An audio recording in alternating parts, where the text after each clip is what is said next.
Ndabahaye mwaramutse mwese canke mwiriwe bivanye naho buri umwe aherereye banywanyi mudateba kubana natwe ngaha kuri imbonesha kure imwe rudende bashyikiriza amakuru atosoye abarabana n'umutekano politique ubanye n'amakungu ndetse n'ubuzima bwa munsi bw'abanyagihugu.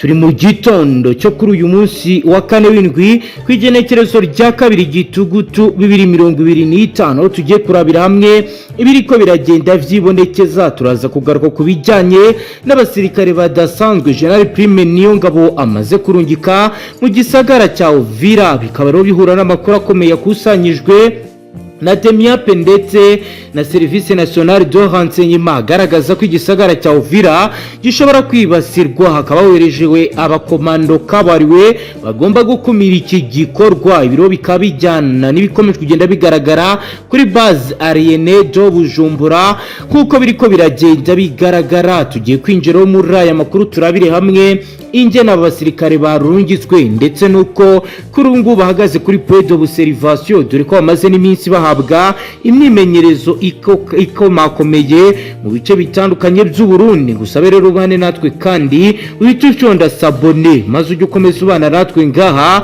mu makuru arabana n'umutekano politique ubanye n'amakungu ndetse n'ubuzima bwa munsi bw'abanyagihugu. Reka turamvura inkuru yacu mu gitondo cyo kuri uyu munsi wa kane w'indwi kwigenekerezo rya kabiri uko gitugutu 2025 mu murwa mukuru w'Uburundi Bujumbura, hakaba rero hahagurutse abasirikare benshi, bakaba rero bavuye mu bice bitandukanye aho bari bamaze iminsi bari guhabwa imyitozo ikomeye ya gisirikare, aho rero Force de Défense Nationale du Burundi ikomeje gufasha igisirikare cya leta n'intwaro rusange ya Congo mu bikorwa byo guhashya umuhari wa 23. Amakuru yemejwe nabegereye ubuyobozi bw'igisirikare aravuga ko Gen.Prime Niyongabo umugaba mukuru w'igisirikare cy'u Burundi yafashe ingingo ikomeye kohereza muri Uvira abasirikare bagera kuri 600 baronderwa cyane kubera ko ari force spéciale zahawe imyiteguro idasanzwe mu mezi arenga 8 ashize. Abo basirikare batoranyijwe mu nzego zitandukanye ariko bose bafite ikimenyetso kimwe, bahurijwe mu mashuri n'amakambi atandukanye mu gihugu aho bigishijwe formation commando technique de combat rapproché, uburyo bwo kurwana begeranye hamwe n'ibindi bikorwa vyihanganwa bigira ingabo zimenyereye mu mirwano yihuta. Iyi nkuru rero ikaba ivuga ko kuri ubu bamwe bamaze kugera mu gisagara cya Uvira, abandi bakaba bari kugenda bambutswa, aho rero bivugwa ko kuri ubu bagiye gukora ibishoboka byose kugira ngo babashe gukumira 23. Reka turebere hamwe context strategique uko ibintu bihagaze kugira ngo ibintu bikomeje kugenda bimera neza. Turababwira ko Uvira no mujyi w'ingenzi uri mu ntara Kivu y'Amajyepfo muri Repubulika Iharanira Demokarasi ya Kongo, no mujyi uri ku nkombe z'ikiyaga cya Tanganyika kandi ni inzira ikomeye ihuza Kongo, Burundi ndetse na Tanzania. Kubera iyo mpamvu kaba rero uyu ari umujyi kuri bivugwa ko ushobora kuba wakoreshwa no mu bindi bikorwa bitandukanye mu gihe atabaho ingamba zo kuwucungera umutekano.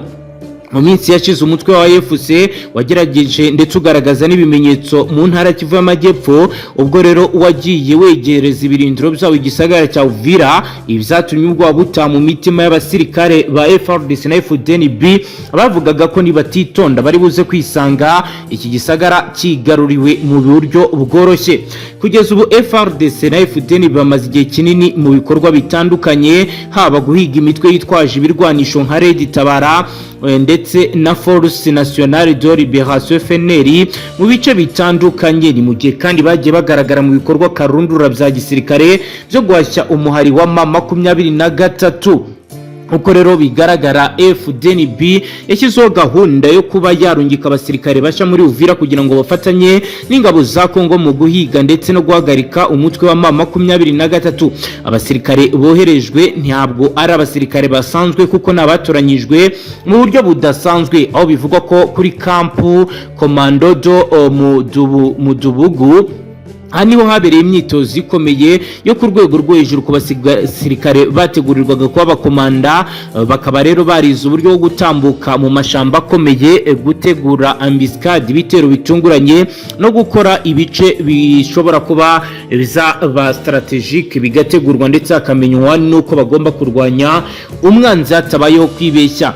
Biravugwa kandi biremezwa ko kuri Institut Supérieur des Forces Armées, aha ni ishuri rikuru ry'igisirikare aho bigisha uburyo bwo gukoresha arme sophistique, ibikoresho vyisumbuye cyane, gusoma ibipimo vya cartographie militaire, amakarita y'igisirikare hamwe n'amasomo yo gutwara imitwe, commandement tactique. Nkuko bigaragara hari kandi centre d'entraînement de Gitega. Rero hari abasirikare bigishijwe bahawe imyimenyerezo ya combat rapproché ndetse na technique de survie ente brusi mu buryo bwo kubaho mu mashyamba, hamwe n'amasomo ya l'enseignement militaire y'ubutasi. Bakaba rero baragiye babifatanya. Ni mu gihe bivuga ko ikindi cyiciro cyatorejwe kuri kampu Moha i Bujumbura ari ibirindiro vy'ihugurwa mu buryo bwo gukoresha systeme de communication militaire, ibikoresho vya radio n'itumanaho ryihariye rikoreshwa mu gisirikare. Abasirikare 600 bakaba rero bashitse mu rwego barungitswe mu rwego rwo kugira ngo babashe kujya gusananira abandi bamaze iminsi mu bikorwa byo kurwana mu buseruko bwa leta n'intwaro rusange ya Congo. Aba rero bikaba bivugwa ko bagize unité de RT bagiye gukora ibikorwa bishoboka byose kugira ngo birukane izasarambwe. Inkuru yavuzwe cyane n'abasirikare barungitswe n'ibikoresho bishywa. Biravuga ko rero mu byo aba basirikare bajyanye harimo drone de reconnaissance, indege nto zitagira abapilote zikoreshwa mu kubona aho umwanzi yihishe, gusoma amakampi cyangwa gukurikirana ingendo z'ishyamba. Mu bikaba rero ari ibikomeje kugenda bigaragara ko biri kugenda bikorwa mu rwego rwo kugira ngo bubake igisirikare gikora kandi gitanga umusaruro.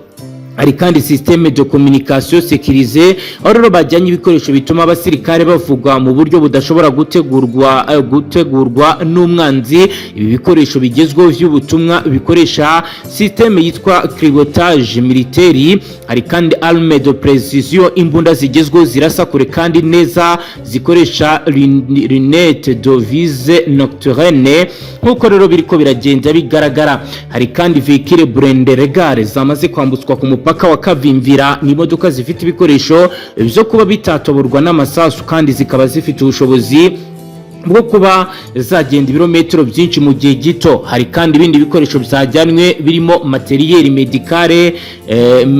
médical militaire, ni imiti irimo ndetse na bimwe mu bikoresho bizajya byifashishwa mu gusanasana inkomere mu gihe ku rugamba bitagenze neza. Abasirikare barahise bashitse muri Uvira bitwaje ibi bikoresho kandi byinshi byavuye Kinshasa bigenda bigera mu Burundi biciye ku kibuga cy'indege cyitiriwe Melchior Ndadaye. Akaba rero ari bikomeje kugenda bigaragara kandi bivugwa mu gihe bikomeje kugenda bivugwa, benshi bagavuga ko kuri ubu ngubu Burundi bwamaze kwitegura kurwana, kuko mu gihe gisagara cya Uvira cyaba kinjiyemo imirwano nta kabuza no mu Burundi bikomeza kuba byadogera. Ibikorwa byo gutegura urugendo rwa Fdnb byari bihambaye cyane kuko byari bijyanye na logistique militaire, aho bivugwa ko bagiye bamwe batwara n'ibikoresho ibitaragiye byoroha.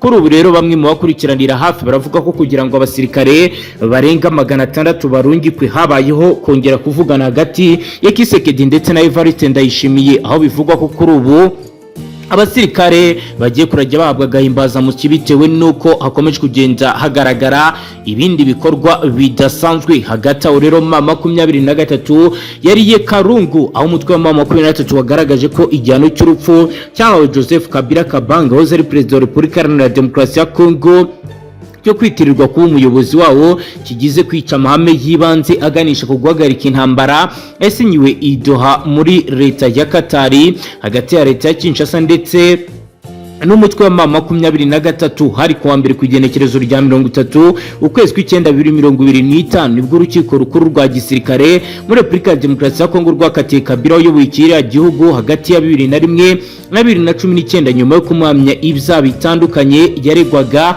Ni ibyaha birimo kugambanira igihugu, iby'intambara no kujya mu mutwe ugambiriye gukuraho ubutegetsi. Kabila warezwe ibi byaha nyuma yuko mu mezi make ashize yari amaze gutangaza ko agiye kuva mu buhungiro akerekeza mu gisagara cya Goma kigenzurwa n'inyeshyamba za M23.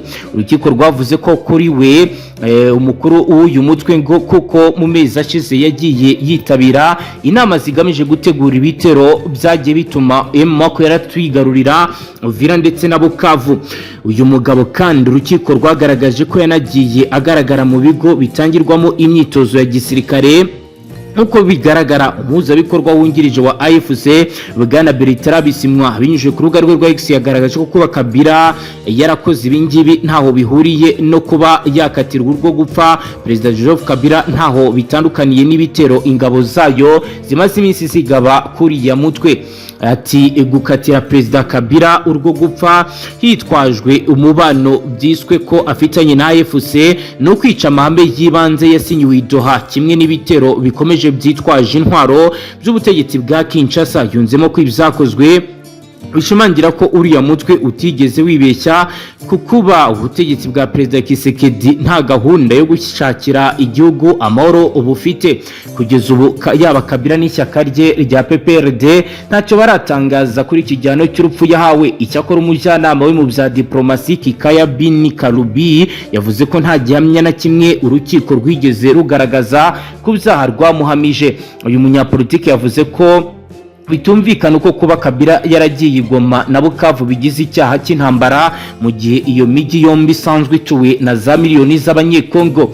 Yanenze kandi Kinshasa kuba yamuramuhaye kiriya gihano imwita kuba umukuru wa AFC nyamara nayo imaze igihe mu biganiro n'uriya mutwe. Ibiro n'ibikomeje kugenda mu gihe kuri ubu ngubu benshi mu bakurikiranira hafi ibiri kuba bakomeje kugenda bavuga ko imyiteguro ikomeye y'imirwano ikomeje. Ni mu gihe kandi mu bindi bice bitandukanye urugamba rukomeje kugenda rukomera nkuko bigaragara. Ni munyemera tugenzibira tubabwira ibiri ko biragenda bihabera aho nzibira muri territoire ya Warungu mu ntara ya Kivu y'Amajyepfo hadutse imirwano ikomeye hagati y'ihuriro ry'ingabo za Repubulika na Demokarasi ya Kongo n'umutwe wa AFC MRDP twirwaneho nkuko biri kugenda bigaragara. Iyi ni imirwano yatangiye mu gitondo cyo kuwa gatatu ku igenekerezo rya mbere ukwezi kw'icumi 2025 aho uruhande rwa leta rugizwe n'ingabo z'Urundi za Repubulika ya Demokarasi ya Kongo imitwe yitwaje intwaro basanzwe bakorana vyafi na Wazalendo na FDLR bateye ibirindiro bya AFC MRDP muri ibi bice nkuko amakuru adushyikira bigarukaho. Amakuru atugeraho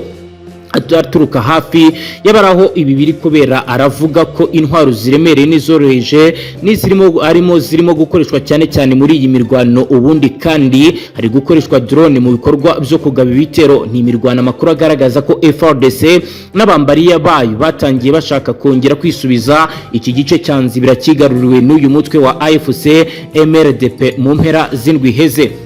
Bisanzwe bizwi ko Nzibira ari agace k'ingenzi mu bya gisirikare ndetse no mu by'ubukungu kuko bivugwa ko ufite Nzibira bimworohera kugenzura neza igisagara cya Uvira, igice kiri mu bikomeye leta y'iki gihugu igenzura mu burasirazuba bwa Repubulika Iharanira Demokarasi ya Kongo. Ku rundi ruhande aka gace gafite inzira zigahuza na Shabando n'ibindi bice byo muri territoire ya Mwenga isanzwe ifatanye na Fizi ndetse na Uvira. Ikindi kandi inzira zinyura Nzibira zishobora kugeza uyu mutwe ikarami mu ntara ya Tanganyika, ibyo Kinshasa idashaka kumva mu matwi yabo. Bikaba rero biri mu bituma leta y'Kinshasa n'iy'u Burundi bifatanyije biharanira kongera kwisubiza aka gace ka Nzibira. Nyuma yaho AFC MRDP ifashe Nzibira mu cyumweru gishize yagiranye ibiganiro n'abaturage babwira ko yafashe aka gace kubera ko ingabo za Kongo zayihinduye ibirindiro byayo byo guteguriramo ibitero bigabwa ku birindiro byabo n'abatuye muri ibi bice. Bityo rero bahitamo ko hafata. Amakuru ya nyuma yatwakiriye aravuga ko AFC yatangiye gusubiza inyuma uruhande rwa leta, nubwo rero kuri ubu abarundi bakomeje kugenda barungirwa ku bwinshi ndetse bakanazana ibikoresho. Biravugwa kandi biremezwa ko urugamba rukomeje kugenda rufata indi ntera. Mu yandi makuru ari kuvugwa mu Burundi, umumotari yarasiwe mu gisagara cya Gitega rwagati ibyateje impagarara. Mu mujyi wa Gitega ufatwa nk'umurwa mukuru wa politiki mu gihugu cy'u Burundi, umupolisi yawurasiyemo umumotari aramuhusha nk'uko amakuru ava muri iyo ntara bivuga. Iki ni igikorwa kigayitse cyakozwe ku manywa yo kuwa Mungu ku igenekerezo rya 28 ukwezi kw'icyenda 2025 gikorerwa mu gisagara cya Gitega. Bivuga ko igihe cya saa 8 n'igice z'amanywa kuri icyo cyumweru nibwo uriya mupolisi witwa Juma Moyize yashatse gutwara moto y'umumotari witwa Ejide abyanza ahita amurasa amasasu mu maguru. Ni igikorwa y'amakuru agaragaza neza ko cyabereye ku musigiti munini uherereye mu mujyi wa Gitega.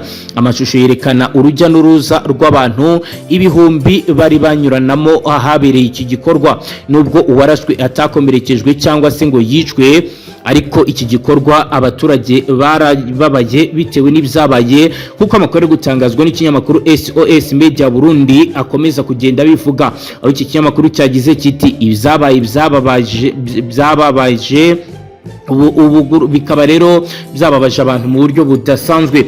Kiriya gitangazamakuru cyanavuze ko rero ibi bikurikirana kandi ikindi gikorwa gisa nk'iki cyabaye ku igenekerezo rya 2 ukwezi k'umunani 2025 aho Eributo uyu mupolisi yarashe amasasu arenga 20 umumotari witwa Remeji, kigasobanura ko we yarashwe agahita yitaba Imana kandi ko yarasiwe Gitega mu gace kayitwa Ntobwe. Kinagaragaza kandi ko byarangiye uwo mupolisi atawe muri yombi ajyanwa gufungirwa muri zone Mungwa. Mu gihe rero uriya yarashe yaguye mu bitaro aho yarajyanwe kuvurirwa ibikomere. Aba bamotari bo muri icyo gice bavuga ko inzego z'umutekano zikwiye kubaha umutekano, basaba kandi ko uriya mupolisi witwa Juma Moyize ahita afatwa agafungwa kugira ngo ibintu bikomeze kugenda bimera neza, umutekano wongere ugaruke mu baturage nk'uko rero benshi bakomeje kugenda babigaragaza, bagasaba ko kandi bishobora guhagarara umutekano ukongera ukagaruka. Dukomeje n'aya makuru ni munyemere tuje ibe naho abasirikare FARDC bamaze amezi 8 badahembwa bakoze imyigaragambyo ikomeye ibyateye abaturage ubwoba bukomeye mu gisagara cya Beni, umurwa mukuru w'agateganyo w'intara Kivu y'Amajyaruguru. Kuri ubu kuwa kabiri kwigenekerezo rya 30 kwezi kw'icyenda habaye imyigaragambyo y'abasirikare ba Repubulika Iharanira Intwaro Rusange ya Kongo bavugaga ko bamaze amezi 8 badahembwa. Abigaragambye bahagaritse gato urujya n'uruza ku muhanda Beni Kasindi cyane cyane kuri bariyeri ya Payinda. Iyi myigaragambyo yabayemo ibikorwa bimwe na bimwe birimo kwangiza inzugi z'amaduka amwe namwe arasahurwa. Umwe mu bigaragambye wari ufite umujinya mwinshi yagize ati twavuye muri Petit Nord kuva twagera hano ibeni ubu tumaze amezi 8 ariko umushahara wacu nturaza badusubize uburenganzira bwacu. Iyi nkuru yanditswe na Seti ivuga ko uyu mutwe ushinzwe imyitwarire mu gisirikare military police baje guhagarika imyigaragambyo no kugarura umutekano. Lieutenant Elongema umuvugizi w'ibikorwa bya Zokora ya mbere muri Grand Nord na Front Nord yijeje ko imyigaragambyo yahagaritswe kandi ko umuhanda wongeye kuba nyabagendwa kuri Axe Ben Kasindi. Yavuze kandi ko inzego zibishinzwe zamaze kumenya iki kibazo kandi zirimo kugishakira umuti n'igisubizo kirambye. Ibiro ni biri kwa mugihe n'ubundi FARDC ivugwaho indi myitwarire itari myiza, bakavuga ko kuba rero batangiye no kwigaragambya bishobora guza gushyira ibyago bikomeye bamwe mu baturage batuye muri ibi bice. Andi makuru akomeje kugenda garuko narabana n'ububanyi n'amakungu. Reka tubabwire ko ambasaderi w'u Rwanda mu muryango w'abibumbye Martin Ngoga yakojeje isoni uhagarariye Repubulika Iharanira Demokarasi ya Kongo muri uyu muryango ariwe Zenon mu Kongo wari wavuze ko igihugu cye kirusha u Rwanda demokarasi. Ni mu nama y'akanama k'umuryango w'abibumbye gashinzwe umutekano ku isi nibwo u Rwanda na Repubulika ya Demokarasi ya Kongo bizahawe ijambo kugira ngo bitange ibitekerezo ku mikorere y'ingabo ziri mu butumwa bw'amahoro bw'umuryango w'abibumbye. U Rwanda yise agaragaza ko nubwo ingabo z'ibihugu bitandukanye zimaze imyaka irenga 20 mu butumwa bw'amahoro bwa Loni muri Repubulika ya Demokarasi ya Kongo zitigeze zisenya umutwe wa FDLR urwanya ubutegetsi bw'Ikigali, ukaba kandi waranashinzwe n'abasize bakoze jenoside yakorewe abatutsi muri iki gihugu mu mwaka wa 1990. Avuga ko ubutegetsi bw'Kinshasa bwahaye uyu mutwe FDLR ibice ugenzura bawuha kandi ubufasha butandukanye mu bya gisirikare burimo intwaro, ndetse kandi yavuze kandi ko uyu mutwe ufatanya cyane na Kinshasa mu rugamba rwo kurwanya umutwe wa M23 urwanya ubutegetsi. Uyu ambasaderi w'u Rwanda yashimangiye ko ibi Repubulika ya Demokarasi ya Kongo ibikora neza, izi ko uyu ari umutwe w'iterabwoba kandi ufite umugambi wo guhungabanya umutekano w'u Rwanda. Zenon mu Kongo mu gusubiza yagerageje ko FDLR ari abanyarwanda, bityo ko kugira ngo leta y'u Rwanda ikemura iki kibazo cyayo yakaba iganira n'abarwanyi bayo, koko ngo icyaba ari igikorwa cya demokarasi. Ashimangira ko iwabo muri Repubulika ya Demokarasi ya Kongo baganira n'abatavuga rumwe n'ubutegetsi, bityo ko bafite demokarasi idahuye n'u Rwanda. Agerekaho ijambo rigira riti niba u Rwanda rutavugana na FDLR kandi bose ari abanyarwanda, ubwo demokarasi yabo irihe? Ambasaderi Ngoga yahise amusubiza ko FDLR ari abanyarwanda, ariko ko ikibazo cyabo bakoze jenoside yakorewe abatutsi muri iki gihugu kandi ko bagifite umugambi wo gukomeza kwica n'ingengabitekerezo ya jenoside, ariko leta y'Kinshasa ibirengaho ikabeshyigikira. Akomeza ati leta iharanira intwaro rusange ya Kongo nubwo yigamba demokarasi nyamara ifite ibibazo byinshi, kandi niba iyo demokarasi uyu muvandimwe ari kubwira ibyara ibyo tubona bibera iwabo, ibyo si demokarasi u Rwanda rushaka. Ngayo nguko rero banywanyi, reka dusoreze ngaha, tubashimire cyane kuri dukurikiye bwa mbere. Tushonda sabone, ntuzongere gucika ukundi n'amakuru akomakomeye tubashyikiriza ngaha yibanda cyane ku mutekano, politiki, ububanyi n'amakungu ndetse n'ubuzima bwa munsi bw'abanyagihugu. Hasta la vista.